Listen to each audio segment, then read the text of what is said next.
Monsieur le maire, mesdames et messieurs les élus, le rapport sur la situation en matière d'égalité entre les femmes et les hommes est une obligation réglementaire, vous l'avez rappelé, Madame Tomic, une délibération donc récurrente. Sylvie Tomic et Laurent Bosetti en ont présenté, synthétisé les principaux enseignements et l'action menée par la ville en faveur d'une égalité réelle entre les agents, femmes et hommes. Je vais renforcer ce que vous venez de dire, Sylvie Tomic. Selon la lettre féministe Les Glorieuses, en 2024, les femmes ont commencé à travailler gratuitement depuis le vendredi 8 novembre à 16h48. Comme chaque année, depuis 9 ans, les Glorieuses dénoncent les inégalités salariales entre hommes et femmes et leurs indicateurs illustrent très concrètement, mais également de façon symbolique, ces inégalités. Femmes, nous gagnons chaque année quelques heures, quelle maigre victoire. Pour alerter sur ces inégalités persistantes, les Glorieuses s'appuient sur 3 statistiques produites par l'INSEE. 13,9%, c'est l'écart de salaire entre les hommes et les femmes à équivalent temps plein. Cette méthodologie permet de rendre compte des différences au niveau européen. 4%, c'est l'écart de salaire entre les hommes et les femmes à travail égal et compétences égales.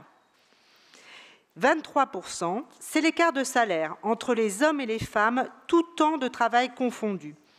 Cette statistique reflète les différences de volume de travail annuel, les femmes travaillant environ 3 fois plus souvent à temps partiel que les hommes, par choix ou non, et sont moins souvent en emploi au cours de l'année.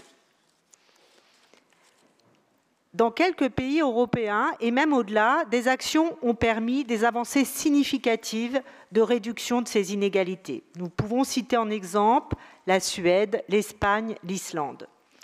Ces bons élèves se sont appuyés sur les mobilisations collectives, notamment syndicales et celles des associations féministes, et également sur les politiques publiques. En France, l'ampleur des écarts varie selon l'âge, la catégorie socio-professionnelle et le secteur d'activité. À Lyon, c'est un volontarisme politique qui s'inscrit dans le pacte social. Dans nos écoles, nos crèches, ce sont très majoritairement des agentes qui travaillent. Le pacte social met en œuvre des actions qui visent à corriger à la fois les écarts salariaux, mais également à améliorer les conditions de travail des catégories d'agentes. Ainsi, le renouvellement du régime indemnitaire a été travaillé dans l'objectif de résorber les écarts de rémunération en valorisant les montants servis aux filiales les plus féminisées. L'accélération de la carrière des agents de catégorie C via l'augmentation des ratios d'avancement. Catégorie C, à savoir la catégorie dans laquelle s'inscrivent la plupart des agents des écoles. Nous avons également travaillé sur l'amélioration des conditions de travail pour les agents de l'éducation, renforcement de l'équipe de prévention, renforcement de l'équipe d'agents titulaires polyvalents volants pour remplacer les absences, réalisation d'une étude ergonomique dans les restaurants scolaires et déploiement de matériel ergonomique en vue de prévenir les troubles musculo-squelettiques et l'usure professionnelle des ATSEM, des ASEP, des gardiens, des agents de la restauration. Rémunérer les femmes correctement, leur permettre de travailler dans de bonnes conditions, leur permettre de travailler à temps plein, leur garantir une évolution de carrière, permet de les protéger d'autres inégalités et même parfois de violences, notamment conjugales. Car les inégalités demeurent partout, résultat d'un sexisme sociétal qui peut conduire jusqu'aux violences sexistes sexuelles. Le procès des viols de Mazan rappelle l'absolue nécessité de la lutte contre les violences sexuelles. Malgré la tension médiatique que suscite cette affaire et malgré l'intérêt de la population pour ce procès, nous ne pouvons que malheureusement constater la discrétion de la classe politique, d'une partie de la classe politique sur ce sujet. Sur cette histoire saisissante, effrayante, les responsables politiques se montrent peu pressés d'en tirer des leçons et des propositions. Cette affaire hors norme est imprégnée d'une vision patriarcale. Elle est considérée comme un drame intime d'un foyer abîmé, d'un époux déviant, et cette considération la dépouille de sa dimension sociétale. Pourtant, cette affaire confirme la banalité effrayante du viol.